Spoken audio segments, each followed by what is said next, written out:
আমরা সমঝোতার ভিত্তিতে জাতীয় সংসদে একটি এমন সংবিধান সংশোধন করতে চাই যেই দলিলটা আমরা জুলাইয়ের গণ অভ্যুত্থানের শহীদের আকাঙ্ক্ষাকে আমরা ধারণ করতে পারি। আমাদের মাননীয় আইনমন্ত্রী অত্যন্ত সহৃদয় ব্যক্তি, তাই আমাকে বেশি বলে সবাই সমালোচনা করি। তিনি এক কথায় সব রাজি হয়ে গেছেন, আলোচনা নির্ধারণ করেন, সময় নির্ধারণ করেন, হপস লপস রসুর বই বাইর করেন, সংবিধান, জুলাই জাতীয় সনদ এবং সংস্কার বাস্তবায়ন আদেশ সব কিছু দেন, তারপরে ডিবেট হবে, আলোচনা হবে, কি ভায়োলেট হয়েছে না হয়েছে। কিন্তু আমি একটু বিধি মানা লোক, আমি একটু বিধি অনুসারে কথা বলি। মাননীয় স্পিকার, আমার পয়েন্ট অফ অর্ডার হচ্ছে, প্রথমে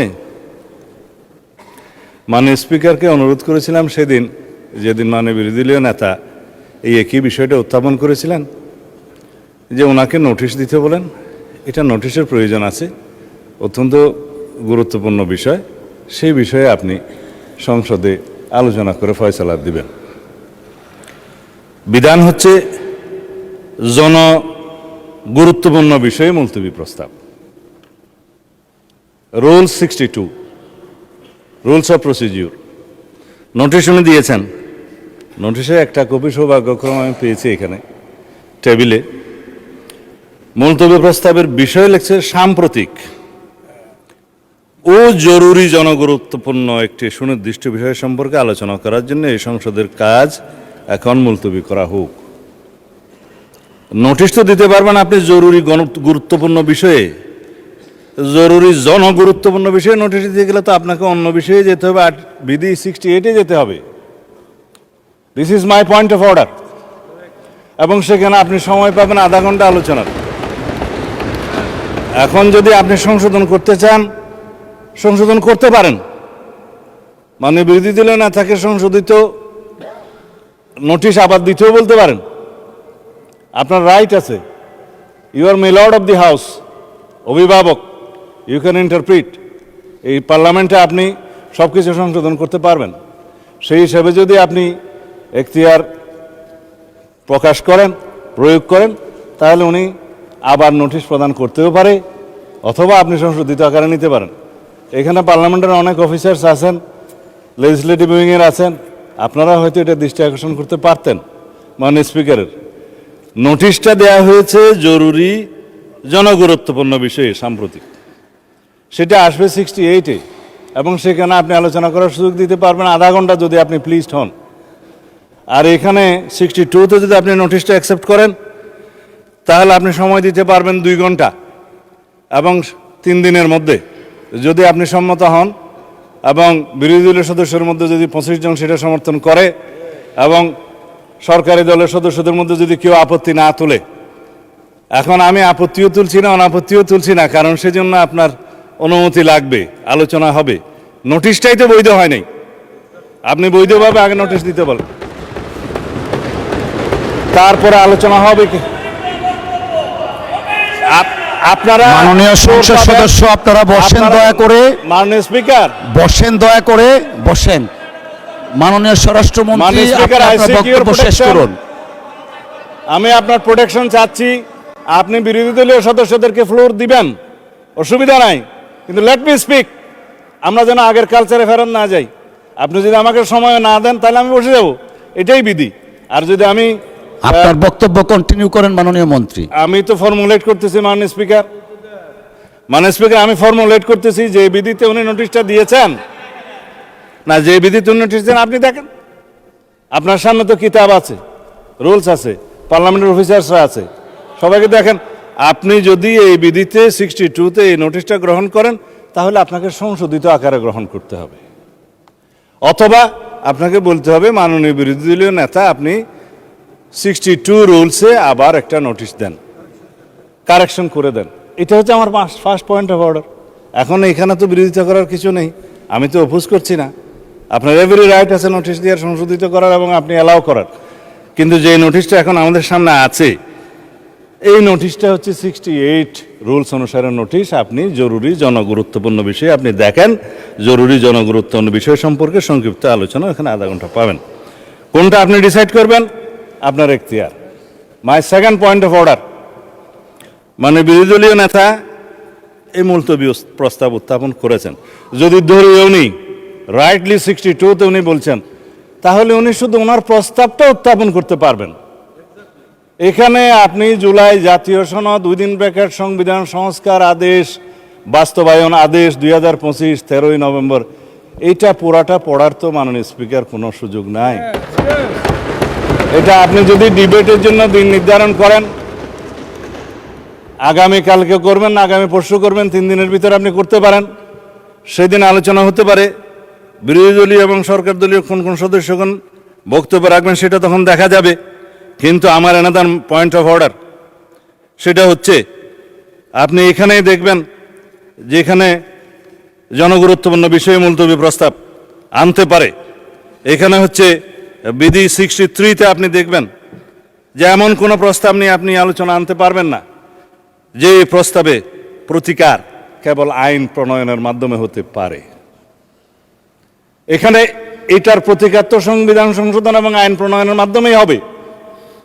It is not simple debate on the recent issues outside the house or published in any paper. যে সমস্ত বিষয়ে আলোচনা হয়, সাধারণত দ্রব্যমূল্য বৃদ্ধি হয়েছে, আইন শৃঙ্খলা অবনতি হয়েছে, এই সমস্ত বিষয়ে কোনো ঘটনা নিয়ে মুলতবি প্রস্তাব সাধারণত হয়। It is the tradition of the parliament.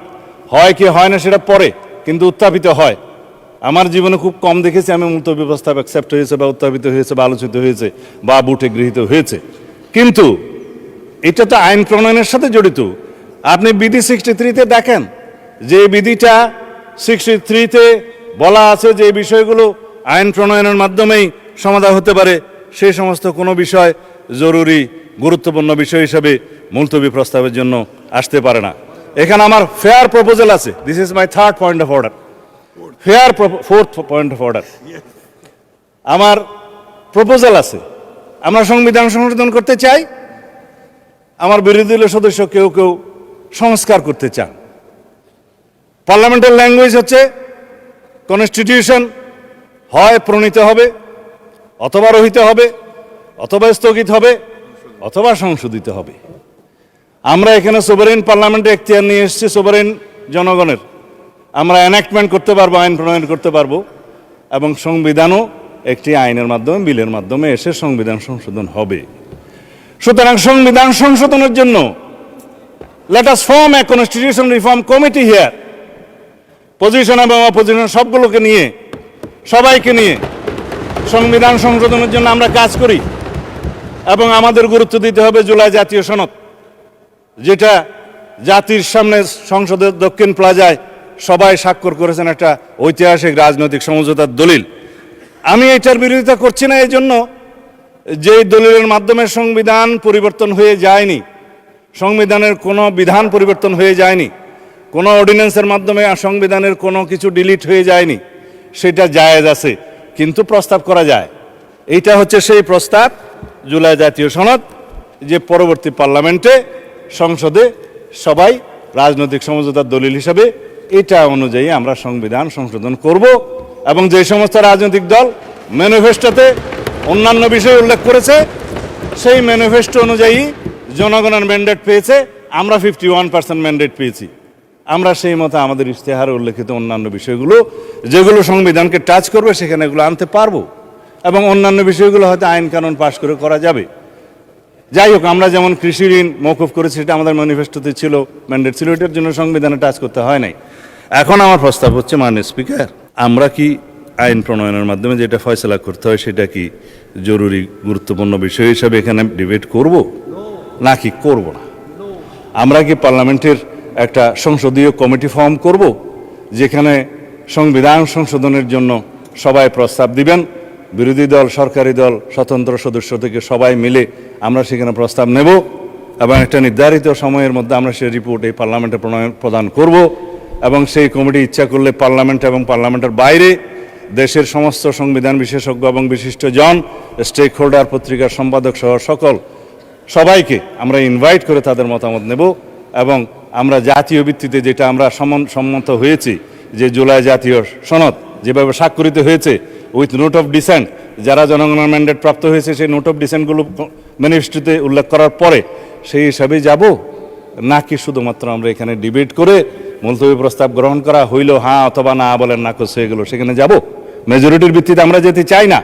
আমরা সমঝোতার ভিত্তিতে জাতীয় সংসদে একটি এমন সংবিধান সংশোধন করতে চাই যেই দলিলটা আমরা জুলাইয়ের গণ অভ্যুত্থানের শহীদের আকাঙ্ক্ষাকে আমরা ধারণ করতে পারি। আমরা বাংলাদেশের মানুষের পরিবর্তিত পরিস্থিতিতে সকল প্রত্যাশাকে ধারণ করতে পারি। সেই জুলাই গণ অভ্যুত্থানের শহীদের আকাঙ্ক্ষা, প্রত্যাশা, জনপ্রত্যাশা, বিরোধী দল এবং সরকারি দল সবাই মিলে যারা সংসদের বাইরে আছে তাদেরও মতামত সহ নিয়ে আমরা এমন একটা দলিল রচনা করি যাতে করে আমরা অনেক দিন এই দলিলটা নিয়ে কাজ করতে পারি।